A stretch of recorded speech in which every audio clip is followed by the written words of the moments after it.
வாரத்தின் முதல் நாள் காலை வேளையிலே பிதாவாகிய தேவனை ஆவியோடும் சத்தியத்தோடும் தொழுது கொள்ளும்படியாக கூடியிருக்கிற உங்கள் யாவருக்கும், இந்த தொழில்நுட்பத்தின் வாயிலாக கர்த்தருடைய வார்த்தைகளை கேட்கின்ற உங்கள் யாவருக்கும் கர்த்தருடைய நாமத்தினாலே அடியேன் இந்த காலையிலே வாழ்த்துக்களையும் சோத்திரங்களையும் சொல்லிக்கொள்கிறேன். சற்று முன்பு மத்திய 6ஆம் அதிகாரம் வசனம் 9 முதல் 13 வரை நாம் வாசி கேட்டோம். இயேசு பிதாவினிடத்தில் நாம் ஜெபம் செய்ய வேண்டிய விதத்தை இங்கே கற்றுக் கொடுக்கின்றார். இந்த நாளிலே நாம் கற்றுக்கொள்ளக்கூடிய நம்முடைய பாடமானது நாம் பிதாவாகிய தேவனிடத்தில் ஜெபிக்க வேண்டும் என்பதை குறித்தும், பிதாவாகிய தேவனிடத்தில் நாம் ஜெபிக்கும் போது அவருடைய சித்தத்தின்படி நாம் கேட்க வேண்டும் என்பதை குறித்தும் நாம் கவனிக்க இருக்கின்றோம். அதோடு கூட நாம் ஜெபிப்பதற்கு தொடர்பாக இருக்கக்கூடிய ஒரு கள்ளப்போதனையை நாம் எவ்விதமாக முறியடிப்பது என்பதை குறித்தும் நாம் கவனிக்க இருக்கின்றோம். வசனம் 9, நீங்கள் ஜெபம் செய்ய வேண்டிய விதமாவது, பரமண்டலங்களில் இருக்கிற எங்கள் பிதாவே, உம்முடைய நாமம் பரிசுத்தப்படுவதாக. இயேசு நாம் யாரிடத்தில் ஜெபிக்க வேண்டும் என்று கற்றுக் கொடுக்கின்றார்? பரமண்டலங்களில் இருக்கிற எங்கள் பிதாவேன்னு துவங்குறார். பாருங்க, நாம் பிதாவாகிய தேவனிடத்தில் நம்முடைய ஜெபங்களை கொண்டு போகணும்னு இயேசு போதிக்கின்றார். ஆனால் கள்ளப்போதர்கள் நாம் இயேசுவினிடத்தில் ஜெபிக்க வேண்டும் என்று போதிக்கிறாங்க. அப்போ கள்ளப்போதர்கள் நாம் இயேசுவினிடத்தில் ஜெபிக்கலாம் என்பதற்கு 2 விவாதங்களை முன்வைக்கிறாங்க. அவங்களுடைய முதல் விவாதம் என்னன்னா, நாம் சபை கூடி வரும்போது பாடல் பாடும்போதெல்லாம் இயேசுவினிடத்தில் பேசுகிறோன்னு சொல்கிறாங்க. 2வது விவாதம், நாம் அப்படி இயேசுவினிடத்தில் பேசுவதே அவரிடத்தில் ஜெபம் செய்வதாக இருக்கிறது அப்படின்னு சொல்கிறாங்க. பாருங்கள், அவங்களுடைய இந்த 2 விவாதங்களுக்கும் 2 வேத வாக்கியங்களே அவங்க மேற்கோள் காட்டுறாங்க. எபேசியர் 5ஆம் அதிகாரம் 19ஆம் வசனத்தையும் கொலோசியர் 3ஆம் அதிகாரம் 16வது வசனத்தையும் அவங்க மேற்கோள் காட்டி, இந்த வேத வாக்கியங்களின்படி நாம் சபை கூடி வருதில் பாடல் பாடும்போது நாம் இயேசுவினிடத்தில் பேசுகிறோம், அப்படி நாம் அவரிடத்தில் பேசுவதே அவரிடத்தில் ஜெபிப்பதாக இருக்கிறது, அதனால் இயேசுவினிடத்தில் நாம் ஜெபிப்பது எந்த ஒரு தவறும் இல்லை அப்படின்னு போதிக்கிறாங்க. எபேசியர் 5ஆம் அதிகாரம் 19ஆம் வசனத்துக்கு அவங்க சுய விளக்கம் கொடுக்குறாங்கன்றது வெளிப்படையாக இருக்குது இல்லையா? எபேசியர் 5ஆம் அதிகாரம் 19ஆம் வசனம் நாம் இயேசுவினிடத்தில் பேசுவதை குறித்தோ அவரிடத்தில் ஜெபிப்பதை குறித்தோ போதிக்கிறதா? சங்கீதங்களினாலும் கீர்த்தனைகளினாலும் ஞான பாட்டுகளினாலும் ஒருவருக்கொருவர் புத்தி சொல்லிக்கொண்டு உங்கள் இருதயத்தில் கர்த்தரை பாடி கீர்த்தனம் பண்ணி. அப்படிங்க, சங்கீதங்கள், கீர்த்தனைகள், ஞான பாட்டுகள்ன்றார். அவைகளெல்லாம் என்னவாக இருக்கிறது? அவைகளெல்லாம் தேவனுடைய வார்த்தையினால் எழுதப்பட்ட பாடல்கள். அப்போ இன்றைக்கு நம்முடைய பாடல் புஸ்தகத்தில் உள்ள பெரும்பாலான பாடல்கள் சங்கீத புஸ்தகத்தில் உள்ள தேவனுடைய வார்த்தைகளால் எழுதப்பட்டது. அப்போ தேவனுடைய வார்த்தைகளால் எழுதப்பட்ட அந்த பாடல்களை நாம் பாடும்போது 19ஆம் வசனத்தில் நாம் என்ன செய்து கொண்டிருக்கின்றோம்? ஒருவருக்கு ஒருவர் புத்தி சொல்லிக் கொள்கிறோன்றார். அந்த புத்தி சொல்லிக் கொண்டுன்ற வார்த்தைக்கான கிரேக்க வார்த்தையின் அர்த்தம் என்ன என்பதை நாம் கவனிப்போம். நீங்கள் புத்தி சொல்லி கொண்டுன்னு இருக்குது இல்லையா தமிழில், ஆனால் கிரேக்க மொழியில் டு டாக்னு இருக்குது, பேசுவதுன்னு இருக்குது. அப்போ தேவனுடைய வார்த்தைகளால் எழுதப்பட்ட பாடல்களை நாம் சபை கூடி வருவதிலும் ஆராதனையிலும் பாடும்போது நாம் என்ன செய்கின்றோம்? ஒருவருக்கு ஒருவர் பேசுகிறோம். அந்த காரியத்தை நாம் செய்யும்போது இருதயத்தில் கர்த்தரை நாம் பாடி கீர்த்தனம் பண்ணுறோன்றார். சரி, இப்போ கள்ளப்போதர்கள் சொல்வது போல நாம் சபை கூடி வருதலில் தேவனுடைய வார்த்தைகளால் எழுதப்பட்ட பாடல்களை பாடும்போது நாம் இயேசுவினிடத்தில் பேசுகிறோம் என்றோ இயேசுவினிடத்தில் ஜெபிக்கிறோம் என்றோ எபேசியர் 5:19 போதிக்கவில்லை. எபேசியர் 5ஆம் அதிகாரம் 19ஆம் வசனம் நாம் பாடல் பாடும்போது ஒருவரோடு கூட ஒருவர் பேசுகிறோம். கொலோசியர் 3ஆம் அதிகாரம் வசனம் 16ல்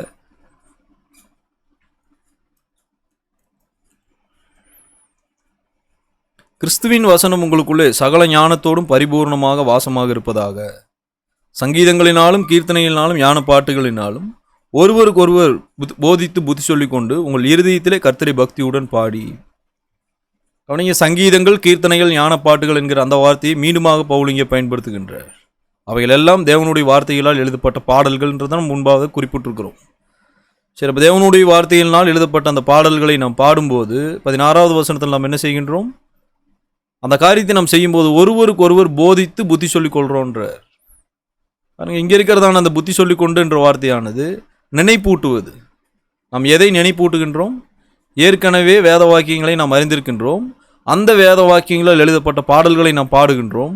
அப்படி நாம் பாடும்போது நாம் அறிந்திருக்கின்ற அந்த வேத வாக்கியங்களின்படி நாம் செய்யும்படி நினைப்பூட்டுறோம். 16வது வசனத்தில் இப்படி நாம் பாடும்போது இருதயத்திலே கர்த்தரை பக்தியுடன் பாடின்றார். அப்போ எபேசியர் 5ஆம் அதிகாரம் 19ஆம் வசனமும் கொலோசியர் 3ஆம் அதிகாரம் 16வது வசனமும் கள்ளப்போதர்கள் சுய விளக்கம் கொடுப்பது போல நாம் இயேசுவினிடத்தில் பேசுகிறோம் என்றோ இயேசுவினிடத்தில் ஜெபிக்கிறோம் என்றோ போதிக்கவே இல்லை இல்லையா? இந்த 2 வேத வாக்கியங்களுமே நாம் பாடல் பாடும்போது நம்ம ஒருவருக்கு ஒருவர் தான் பேசிக்கிறோம்னு. ஒருவருக்கு ஒருவர் என்ன பேசுகிறோம்? தேவனுடைய வார்த்தைகளால் எழுதப்பட்ட பாடல்களை பாடுறோம். அப்போ தேவனுடைய வார்த்தைகளை தான் நான் உங்களுக்கு கேட்கும்படி பேசுகிறேன், நீங்கள் எனக்கு கேட்கும்படி பேசுகிறீர்கள். நாம் அந்த காரியத்தை ஏன் செய்கின்றோம்? நாம் அறிந்திருக்கிற அந்த வேத வாக்கியத்தின்படி நம்ம செய்யும்படி நினைப்பூட்டுறோம். பாருங்க, இவ்விதமாக நாம் பாடல் பாடும்போது இருதயத்தில் கர்த்தரை பாடுகிறோம். ஆனால் இருதயத்திலிருந்து நாம் தேவனிடத்தில் இருதயத்திலிருந்து நாம் இயேசுவினிடத்தில் பேசுகிறோம் என்றோ, நாம் இயேசுவினிடத்தில் ஜெபிக்கிறோம் என்றோ சொல்லுது அந்த வேத வாக்கியங்கள்? இல்லை, கள்ளப்போதர்கள் தர்க்க ரீதியாக விவாதிக்கிறாங்க. அப்போஸ்தலர் 1ஆம் அதிகாரம் 24 26 பாருங்க, அப்போஸ்தலர்கள் இயேசுவினிடத்தில் ஜெபித்தார்கள் என்று கள்ளப்போதர்கள் இந்த வேத வாக்கியத்தை மேற்கோள் காட்டுறாங்க. எல்லாருடைய இருதயங்களையும் அறிந்திருக்கிற கர்த்தாவே, யூதாஸ் என்பவன் தனக்கு ஒரு இடத்துக்கு போகும்படி இழந்து போன இந்த ஊழியத்திலும் இந்த அப்போஸ்தல பட்டத்திலும் பங்கு பெறுவதற்காக இவ்விரண்டு பேரில் தேவன் தெரிந்து கொண்டவனை எங்களுக்கு காண்பித்தருளும் என்று ஜெபம் பண்ணி, அப்பொழுது அவர்களை குறித்து சீட்டு போட்டார்கள். சீட்டு மத்தியாவின் பேருக்கு விழுந்தது. அப்பொழுது அவன் 11 அப்போஸ்தலனோட கூட சேர்த்து கொள்ளப்பட்டான். அவனை அப்போஸ்தலர் 1ஆம் அதிகாரம் 24 26 அப்போஸ்தலர்கள் இயேசுவின் இடத்தில் ஜெபித்தார்கள்னு கள்ளப்போதர்கள் போதிக்கிறாங்க. 24வது வசனத்தில் அவங்க அந்த காரியத்தை எப்படி சொல்கிறாங்கன்னா, அவங்க கர்த்தாவே அப்படின்னு சொல்லி தான் ஜெபிக்கிறாங்க, அந்த கர்த்தர் இயேசுதா அப்படின்னு சொல்கிறாங்க. வசனம் 24 பாருங்கள், அப்போஸ்தலர்கள் ஜெபிக்கும் போது கர்த்தாவே, யூதாஸ் என்பவன் தனக்கு ஒரு இடத்துக்கு போகும்படி இழந்து போன இந்த ஊழியத்துக்கு இன்னொருத்தர் வரணும், அவர் எங்களுக்கு காண்பியும் தான் ஜெபிக்கிறாங்க. அப்போ அப்போஸ்தலர்கள் கர்த்தாவேன் அழைத்து ஜெபிக்கிற அந்த கர்த்தர் இயேசுவா பரலோகத்தின் தேவனா என்பதை நாம் கவனிக்கவிருக்கின்றோம். கள்ளப்போதர்கள் இது இயேசுதா அப்படிங்கிறது எப்படி சொல்கிறாங்கன்னா, இதுக்கு முன்னால் 12 அப்போஸ்தலர்கள் இயேசுதான் தெரிந்து கொண்டார், இப்போ அவங்கள ஒருத்தர் இல்லை, இப்போ இன்னொருத்தர் புதுசாக வரணும்னா அவரையும் இயேசுதான் தெரிந்து கொள்ளணும், அதனால் அவங்க இயேசு இடத்துல தான் ஜெபித்திருக்கணும் அப்படின்னு கள்ளப்போதர்கள் போதிக்கிறாங்க. கள்ளப்போதர்கள் அந்த விஷயத்தையே தவறாக உணர்ந்து கொண்டிருக்கிறாங்க. உண்மையாகவே அப்போஸ்தலர்களை தெரிந்து கொண்டது யார்? யோவான் 17ஆம் அதிகாரம் வசனம் 12 நாம் கவனிப்போம்.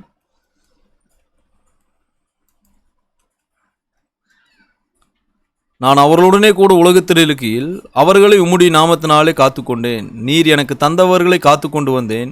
வேதவாக்கியம் நிறைவேறத்தக்கதாக. கேட்டின் மகன் கெட்டுப்போனானே அல்லாமல் அவர்கள் ஒருவனும் கெட்டுப்போகவில்லை. அப்போ இயேசு அப்போஸ்தலர்களை குறித்து பரலோகத்தின் தேவனிடத்தில் ஜெபிக்கின்றார். அவர் கேட்கும்போது என்ன சொல்கிறாரு? நீர் எனக்கு தந்தவர்களை காத்து கொண்டு வந்தேன். அப்போஸ்தலர்களை இயேசுவுக்கு கொடுத்தது யார்? பரலோகத்தின் தேவன் தான் அதை செய்திருக்கின்றார். யோவான் 18ஆம் அதிகாரம் வசனம் 9 பாருங்கள், மீண்டுமாக நமக்கு இங்கே அதே காரியத்தை குறித்து இங்கே பேசப்படுகிறது. நீர் எனக்கு தந்தவர்கள் ஒருவனையும் நான் இழந்து போகவில்லை என்று அவர் சொல்லி வசனம் நிறைவேறத்தக்கதாக இப்படி நடந்தது.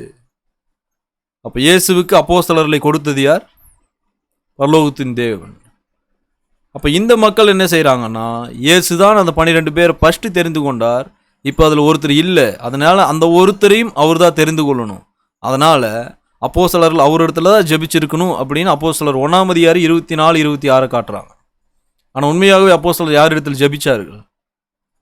பரலோகத்தின் தேவன் இடத்துல தான் அவர்கள் இந்த உதவியை கேட்டிருப்பாங்க இல்லையா? அப்போஸ்தலர் 4ஆம் அதிகாரம் 24ஆம் வசனத்தில் அவர்கள் அதை கேட்டு ஒருமனப்பட்டு தேவனை நோக்கி சத்தமிட்டு, கர்த்தாவே, நீர் வானத்தையும் பூமியும் சமுத்திரத்தையும் அவையில் உள்ள யாவற்றையும் உண்டாக்கின தேவனாக இருக்கிறீர். பாருங்க, இங்கே அப்போஸ்தலர்கள் மீண்டுமாக பரலோகத்தின் தேவனிடத்தில் அல்ல இயேசுவினிடத்திலே ஜெபிக்கிறாங்கன்னு கள்ளப்போதர்கள் சொல்கிறாங்க. ஏனென்றால் இங்கே கர்த்தாவேன்னு வருது இல்லையா, அந்த கர்த்தர் இயேசு தான் அவங்க சொல்கிறாங்க.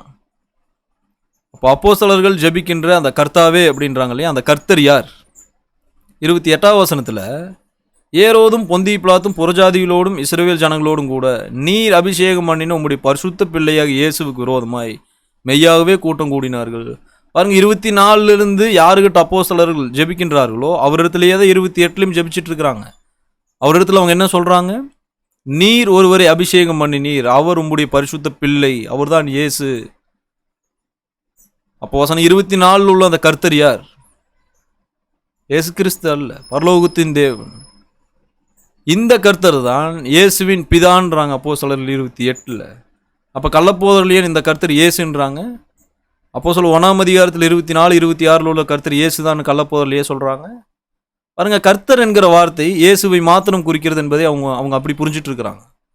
ஆனால் உண்மையாகவே கர்த்தர் என்கிற வார்த்தை இயேசுவை மாத்திரம் குறிப்பிட்டு பேசுதா? பெரும்பாலான இடங்களில் இயேசுவையும் குறிப்பிடுகிறது, பெரும்பாலான இடங்களிலும் தேவனையும் அந்த வார்த்தை குறிப்பிட்டு பேசுகிறது இல்லையா? ஆனால் மெய்யாகவே அப்போஸ்தலர் யாரிடத்தில் தான் அவருடைய தேவைகளை கேட்டுக்கொண்டிருந்தார்கள்? யாரிடத்தில் அவருடைய தேவையை கேட்கும்படி இயேசு சொல்லியிருந்தார் அவங்களுக்கு? அவங்க பரலோகத்தின் தேவனை நோக்கி தான் அவங்களுடைய விண்ணப்பங்களை கொண்டு போகணும்னு இயேசு போதிச்சார். நிச்சயமாக அப்போஸ்தலர்கள் அது கீழ்ப்படிஞ்சிருப்பாங்க. நிச்சயமாக அப்போஸ்தலர்கள் பரலோகத்தின் தேவனிடத்தில் தான் தங்களுடைய ஜெபங்களை கொண்டு போனாங்க கூட. மத்த 28ஆம் அதிகாரம் 18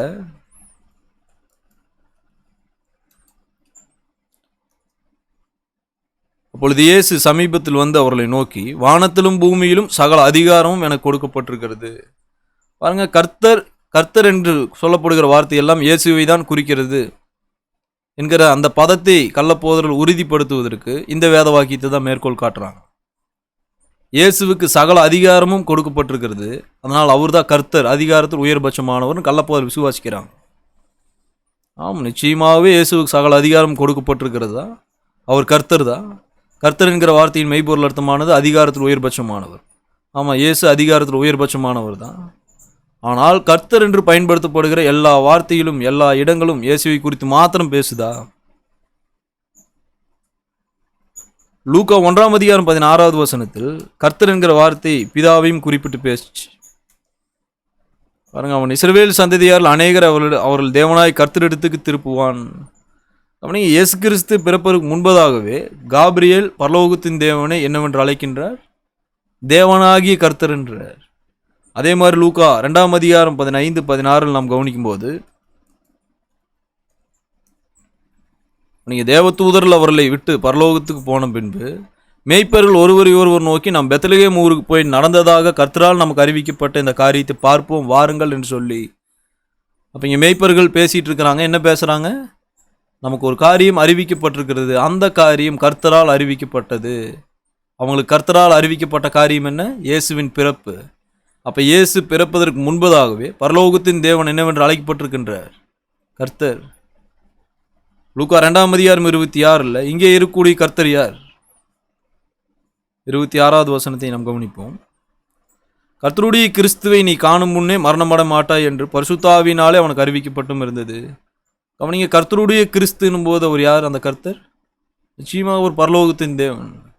அப்போ கள்ளப்போதர்கள் தர்க்க ரீதியாக விவாதிப்பது போல கர்த்தர் என்று பயன்படுத்தப்படுகிற வார்த்தை எல்லா இடத்துலையுமே இயேசுவை மாத்திரம் குறிக்குதுன்னு மூடத்தனமாக விசுவாசிக்க கூடாது. நம்ம கர்த்தர் என்கிற வார்த்தை பிதாவை அடையாளப்படுத்துவதற்கும் பயன்படுத்தப்பட்டது, இயேசு கிறிஸ்துவுக்கும் அந்த கர்த்தர் என்கிற வார்த்தை பயன்படுத்தப்பட்டது.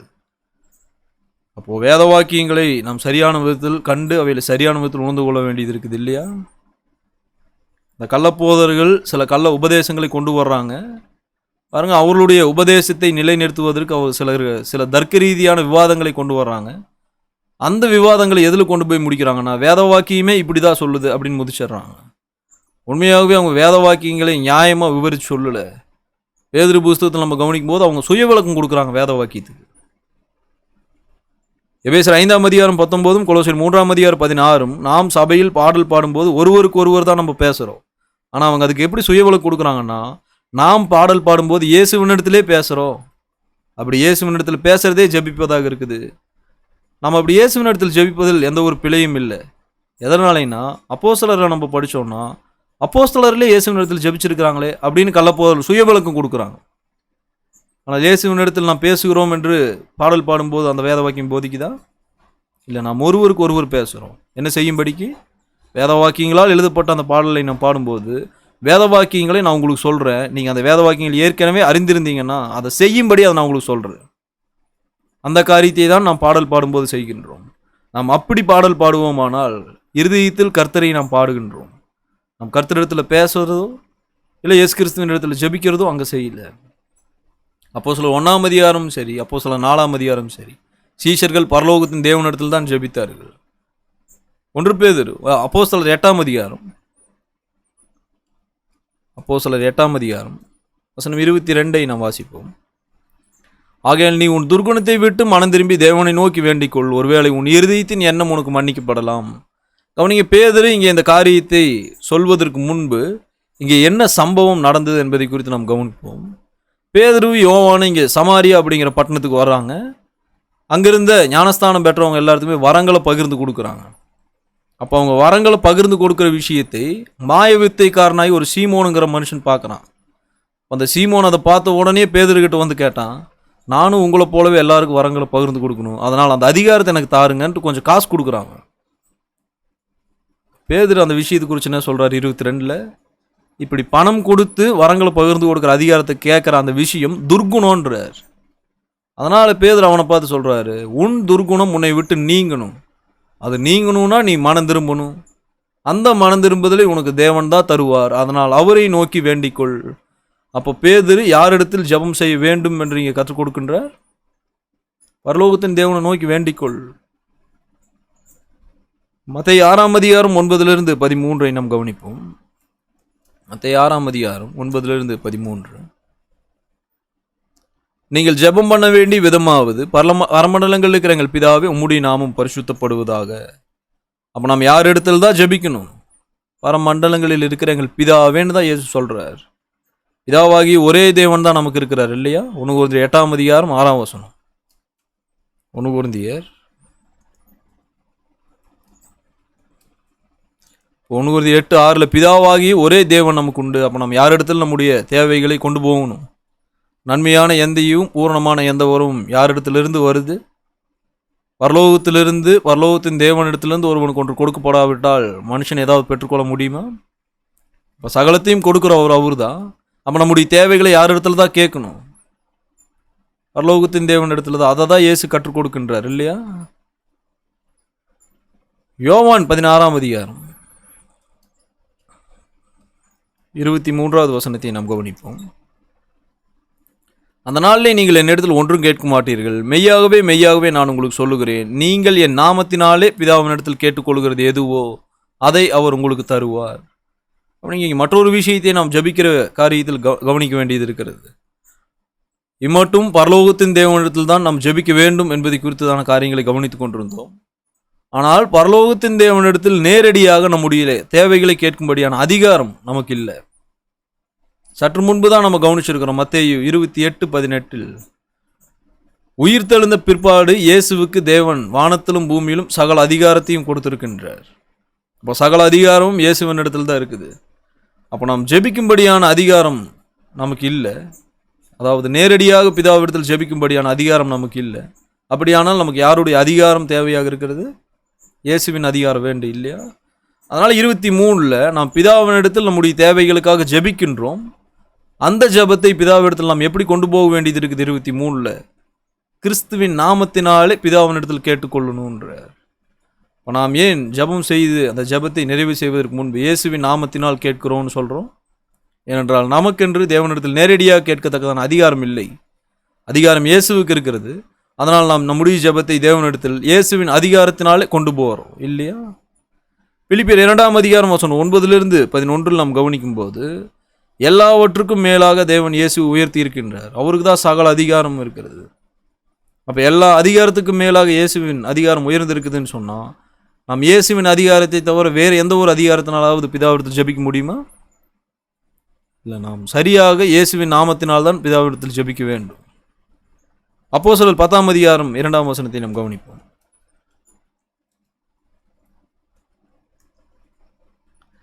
அவன் தேவபக்தி உள்ளவனும் தன் வீட்டார் அனைவரோடும் தேவனுக்கு பயந்தவனுமாய் இருந்து ஜனங்களுக்கு மிகுந்த தர்மங்களை செய்து எப்பொழுதும் தேவனை நோக்கி ஜெபம் பண்ணி கொண்டிருந்தான். அவனுக்கு இங்கே ஒரு நபர் இருக்கிறார், அவர் கொர்நேலியு. அவர் தொடர்ந்து எல்லா நேரத்திலும் தேவனை நோக்கி ஜெபம் பண்ணிட்டு இருக்கிறார். பாருங்க, அவரை குறித்து இங்கே விவரிக்கும் போது தேவபக்தி உள்ள மனுஷனாக இருக்கிறாரு, தேவனுக்கு பயந்தவனாக இருக்கிறார். அப்போ அந்த கொர்நேலியு யாரை நோக்கி தான் ஜெபம் பண்ணுறார்? அவன் எப்பொழுதும் இயேசுவை நோக்கி ஜெபம் பண்ணி கொண்டிருந்தானா? இல்லை, வேதவாக்கியம் தெளிவாக இருக்கிறது. அவர் பரலோகத்தின் தேவனை நோக்கி தான் தன்னுடைய தேவைகளை கொண்டு போகிறார் அவர். ஏனென்றால் சகலமும் அவர் தான் நமக்கு கொடுக்குறார் இல்லையா? அப்போஸ்தலர் 12 அதிகாரம் 5 வசனத்தை கவனிப்போம். அப்படியே பேதுரு சிறைச்சாலையில் காக்கப்பட்டிருக்கையில் சபையார் அவனுக்காக தேவனை நோக்கி ஊக்கத்தோடு ஜெபம் பண்ணினார்கள். பாருங்க, ஜெபம் செய்வதில் மற்றொரு உற்சாகப்படுத்தக்கூடிய ஒரு வழி கூட இங்கே இருக்குது. ஊக்கமாக நம்ம ஜெபம் பண்ணுறது, அதை கூட யார் இடத்துல தான் செய்யணும்? இங்கே சபையார் பேதுரு சிறைச்சாலையில் இருக்கிறார். அப்போ சிறையில் அடைக்கப்பட்டிருக்கிற பேதுருவுக்காக அவங்க யார் இடத்துல தான் ஜெபிக்கிறாங்க? தேவனை நோக்கி. ரோமர் 15 அதிகாரம் 30-32 பவுல் இங்கே தன்னோடு கூட இருக்கிறவர்களுக்காகவும் தனக்காகவும் ஜெபிக்கும் போது அவர் யார் இடத்துல தான் ஜெபிச்சார்? சகோதரர்களுக்கு எதை தான் கற்றுக் கொடுத்தார்? ரோமர் 15ஆம் அதிகாரம் 30 நாம் கவனிப்போம்.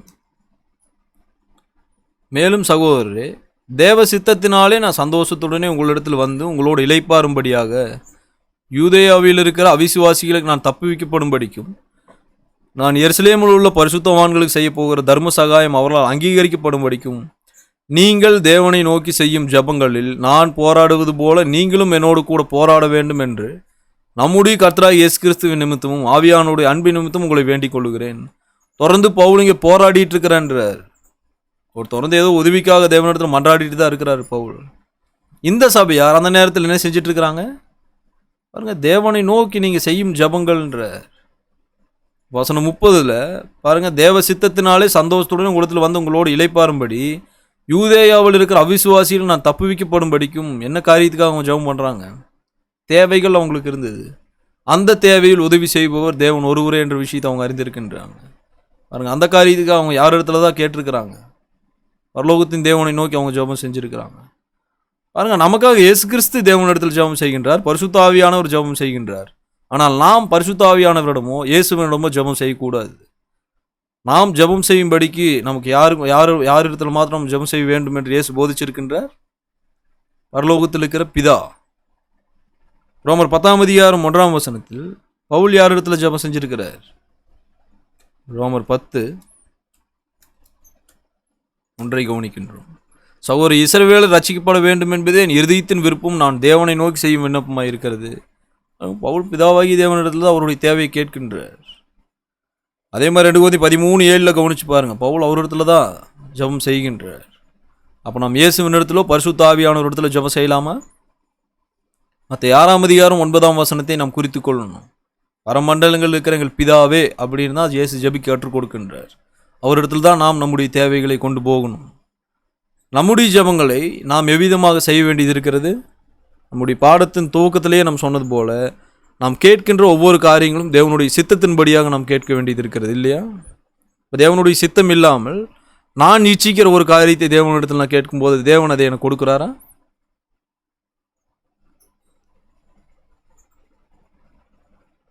பாருங்க, யாக்கோபு புஸ்தகத்திலிருந்து கிறிஸ்தவர்கள் அவங்க இச்சிச்சாங்க, அவங்க இச்சிச்சதை பெற்றுக்கொள்ளலான்னு விரும்பினாங்க.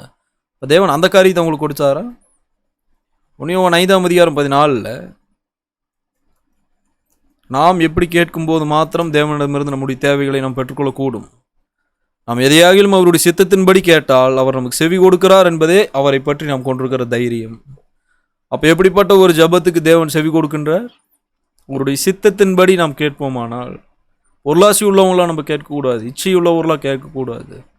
நமக்கு தேவைகள் இருக்குமானால் நாம் தேவனுடைய சித்தத்தின்படி நம்முடைய தேவைகளை அவரிடத்தில் கேட்க வேண்டும். அப்படி நம்ம கேட்போம்னு சொன்னால் தேவன் நமக்கு உதவி செய்வார் தான் இல்லையா? ஆனால் நாம் இயேசுவின் இடத்தில் ஜெபிப்பதை பற்றி என்ன? அது கள்ளப்போதர்களுடைய தர்க்க ரீதியான விவாதங்களில் ஒன்று. அவங்க தர்க்க ரீதியான விவாதங்களை செய்யும்போது மெய்யாக தேவன் கொடுத்துக்கிற ஆதாரங்களை அவங்க புறக்கணிக்கிறாங்க. யார் இடத்தில் ஜெபிக்க வேண்டும் என்று இயேசு நம்ம கற்றுக் கொடுக்கின்றாரோ அதை மறைச்சு நாம் இயேசுவின் இடத்திலேயே ஜெபிக்கலான்ற விஷயத்தை இவங்க சபையாருக்கு போதிக்கிறாங்க. உண்மையாகவே அவர்கள் அந்த காரியத்தை செய்வதற்கான காரணம் என்ன? யோவான் 10ஆம் அதிகாரத்தில் நாம் கவனிப்போமானால் பாருங்க, மந்தையை திருடும்படிக்கு கொள்ளையிடும்படிக்கு தான் அவங்க வந்திருக்கிறாங்க. அவங்களுடைய வேலை அதுதான்றார். நல்ல மேய்ப்பன் ஆளுகளுக்காக ஜீவனை கொடுப்பான். ஆனால் வேறொரு வழியாக வர்றவன், உபதேசமே இல்லாதவன் உபதேசம்னு போதிக்கிறவன், தேவனுடைய வார்த்தைகளே சொல்லாத ஒன்று தேவனுடைய வார்த்தைகள் இப்படி தான் சொல்லுதுன்னு சுயவிளக்கம் கொடுக்குறவன் கள்ளனும் கொள்ளைக்காரனுன்றார். அவன் திருடன். அவனிடத்தில் நியாயம் அப்படிங்கிறத நம்ம எதிர்பார்க்க முடியுமா?